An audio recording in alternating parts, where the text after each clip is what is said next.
Hi friends, நம்ம நிவீஸ் கடலில் பார்த்தீங்கன்னா இது வந்துட்டு பீட்ரூட் கொய்யாங்க.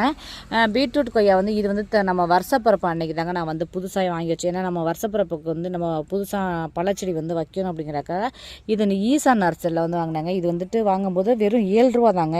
உண்மையிலேயே வந்துட்டு ஈசா நர்சரி வந்து ரொம்ப பெஸ்ட்டாக நமக்கு கொடுக்குறாங்க. யாராவது பக்கத்தில் வந்து அவங்க வீட்டுக்கு பக்கத்தில் ஈசா நர்சரி இருந்தால் போய் அங்கே போயிட்டு நீங்கள் கலெக்ட் பண்ணுவாங்க. ஏன்னா அங்கே பலவிதமான பழச்செடியெல்லாம் வச்சுருக்காங்க, ஹெர்பல் வச்சுருக்காங்க.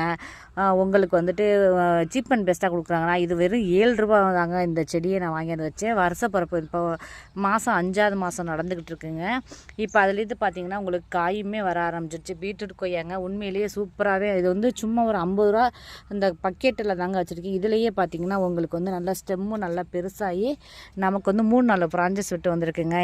இது வந்துட்டு இந்த கொஞ்சம் பெருசாக வந்ததுக்கப்புறம் வேறு பாட்டில் பெரிய வந்து பேரலில் வந்து மாற்றி வச்சோம்னாக்கா இன்னும் பெருசாகி நமக்கு வந்து பல கிளைகள் வெடித்து நிறையவே நமக்கு வந்து காய் வர கொடுக்குங்க. ஏன்னா மாடி தோட்டத்தில் வந்து நம்ம மாடியில் பழச்செடியெலாம் வைக்கணும் அப்படின்னு நம்ம வந்துட்டு ரொம்ப ஃபீல் பண்ண வேண்டாங்க. கண்டிப்பாக இந்த மாதிரி நம்ம மாடி தோட்டத்தில் நமக்கு தேவையானது ரொம்ப பெருசாக வராமல் நமக்கு தேவையான உள்ள பழங்களை மட்டும் நம்ம மாடியில் வச்சு நம்ம வச்சு ஆசைக்காகவும் வளர்க்கலாம், நம்ம பழம் சாப்பிட்றதுக்காகவும் வளர்க்குறாங்க. உண்மையிலேயே அது வந்து இது பெஸ்ட்டாக இருக்குங்க. இது போல் நீங்களும் வந்து ஃபாலோ பண்ணி நீங்களும் பலவிதமான பழச்செடி வச்சு ஹார்வெஸ்ட் பண்ணி நீங்களும் வந்து பிடிச்சதை சாப்பிடுங்க. தேங்க்யூ.